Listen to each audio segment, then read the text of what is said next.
Um, wow, what a heck of a football game. But first, I'd like just to uh, congratulate Coach DeBoer and their staff, their players.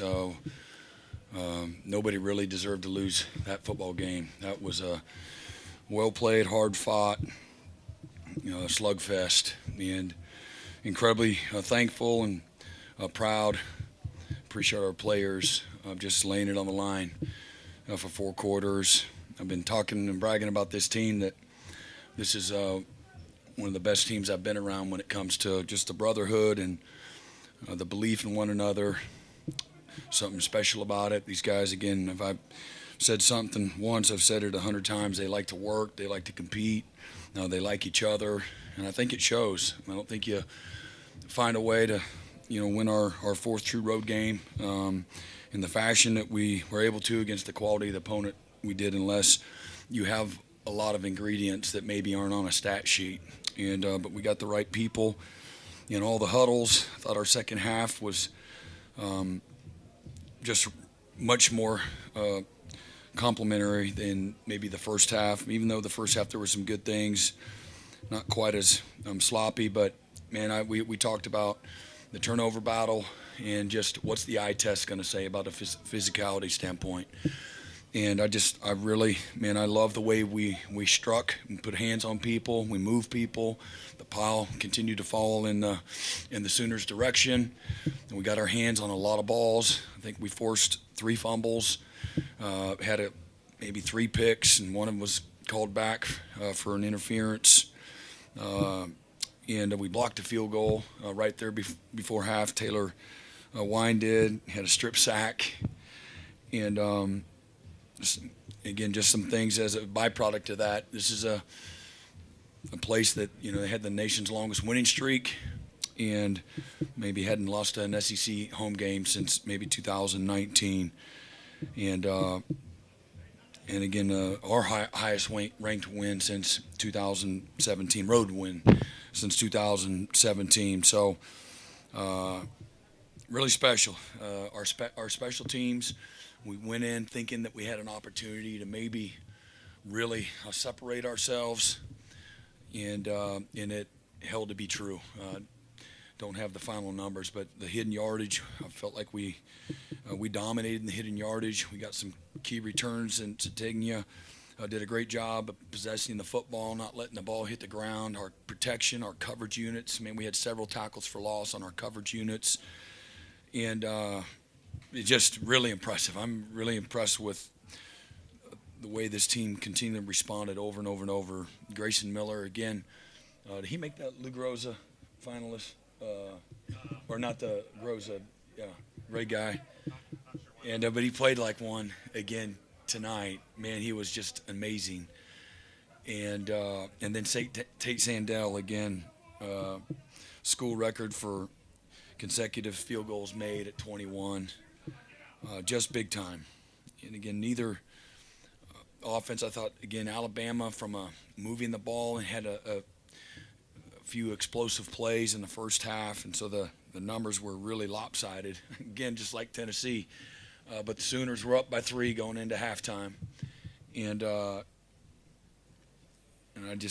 really believe the turnovers were a big part of that. And then just having the toughness at the right moments to keep them out of the end zone, and held them to a field goal. We called timeout, and then they missed the next one, but Taylor Wine played a big part in that. And then, again, they were 5 of 13 on third down. We were 3 of 13, 7 of 15 they were, third and fourth down, 3 of 13. But turnovers are a big part, and I think kicking game, and then defense there. And I thought the second half we really got into a nice rhythm. We played a little stickier with our coverage and changed up a few of our coverages.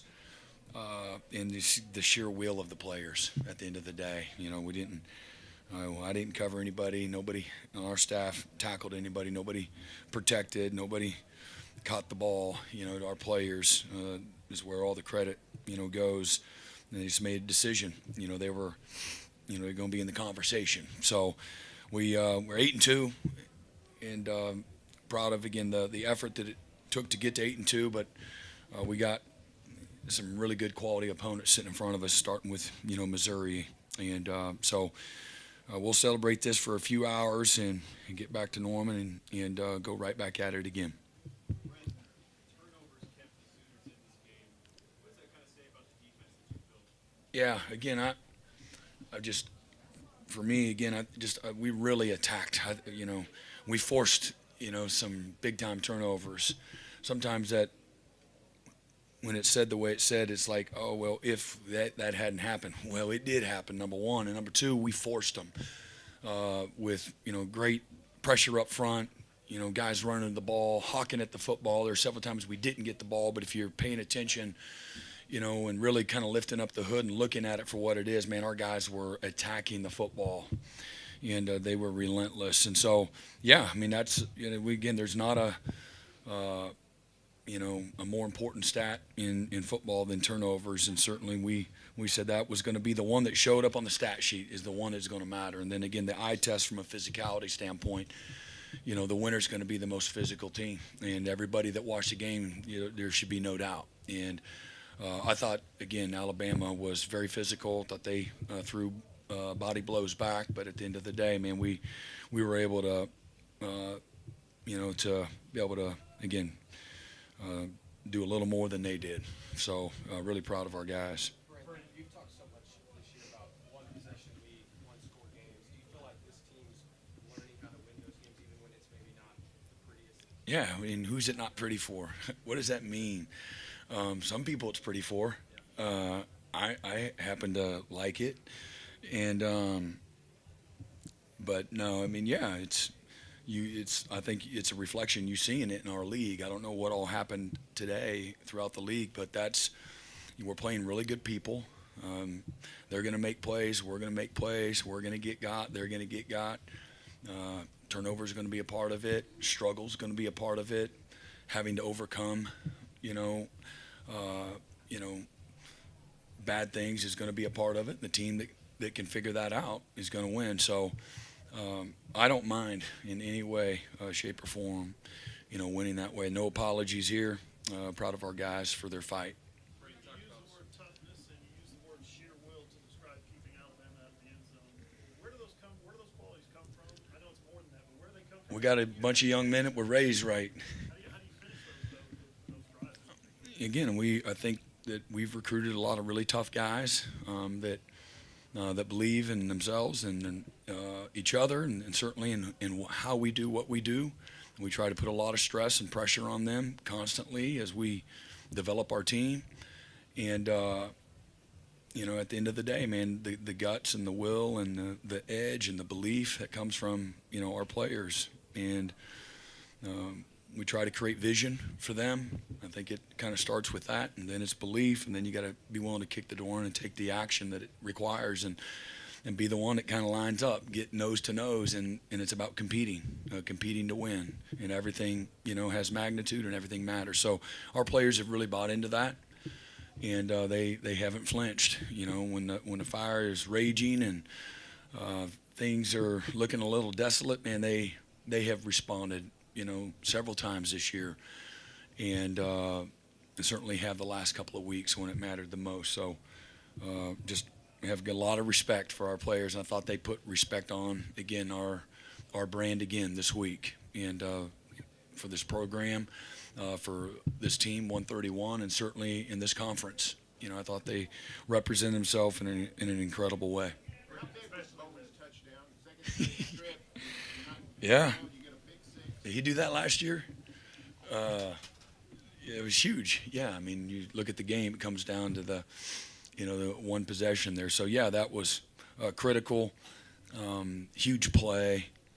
They're in an empty set, and we're kind of showing a double mug look, and a different call from a year ago, but they got the protection wrong, and they threw the ball quickly. Kip was unblocked, and our guys were ready for it. We're in a zone concept, so they had zone eyes and saw the ball coming. It's huge. You talked about struggles and overcoming those in this group, especially today. You guys have had your fair share of up and downs the last couple of years, but what does it say big picture about this program and these players that you've invested in, that they can get to this point and get to this next level? Yeah, man, I'm so appreciative of Right, again, we've been talking about some of the foundational guys that this is year 4, several that this is year 3. There are several guys that weren't here through last year as well, and but they chose to come here, maybe when it wasn't quite as popular. And I just have great thanks and gratitude for the belief, staff as well. A lot of coaches have lots of opportunity to leave, and these are a group of people that chose to stay and did believe. And this is just, the tree's judged by the fruit. And again, we're 8-2, so there's no trophies being awarded and things of that nature. So I just want to be mindful of that. But man, it says a lot, and I'm not surprised by the guys that maybe were here last year, and again where we're at right now. And we had to do some convincing with several other guys that are part of that in the locker room as well. So just have a great appreciation. We got great support. Our administration. None of this is possible without great support and vision by the leadership in our administration, as well. And it's one body, but it's many parts, and we all need each other. And so it's just a moment. We'll celebrate for just a little bit. Like I said, go right back. And we talked about this last night at our team meeting. Regardless of what happens, man, we got a great, really good Missouri team coming in to Norman next week for 11 a.m. kick, and we're going to have to go right back to work. But this is a group that, man, has continued to respond. The leaders on this team, as I said a week ago, have just, man, enough's enough. And no excuses, no easy way outs, no, hiding in the training room or, putting themselves, on the sideline. And so I just, that part, kind of deep down, I have a lot of appreciation for that because I know, how easy it could have been, a year ago for that to happen. Got time for just a couple more. Coach, how special is it? We heard the team playing Dixieland like sweet home in the locker room a minute ago. How special is it for this team to be able to come into this kind of environment? Yeah, they've worked really hard for it. So again, I'm not a boastful or braggadocious kind of guy, but man, I'm going to brag on our guys, and they deserve it. It's a hard fought. They've put a lot into, this opportunity, and we've created vision for that. So I got to follow through. I'm like, hey man, this is what victory looks like. This is how we're going to do it. And I want to see you guys, dancing and carrying on, just having some joy, in the moment. And I think it's too easy to, kind of go on to the next one and not have an appreciation for the moment in this world, and maybe all the bad things that show up on the stat sheet too. We'll get to that when it's time, but that was fun to watch them having some fun. Okay, last two, Adam and then Jesse. Yeah, Brent, they go down and take the lead on the touchdown drive.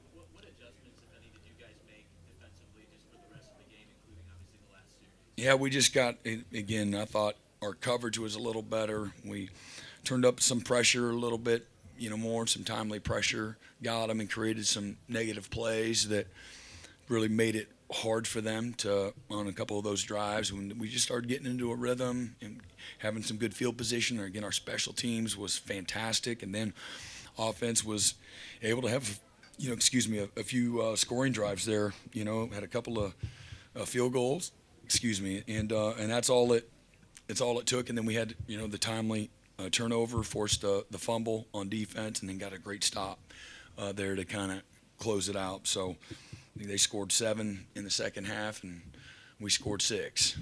And in a 3-point halftime lead, we did what we needed to do to win. Brent, especially, we've asked you more about Taylor Wine, but especially with Arm Mason out tonight, just how critical for some of the plays he made. Yeah, he was fantastic. He's exactly who he's been all year, one of our best defensive players, and he's a guy that he's a lot of fun to be around, man. He's just got an innocence to him.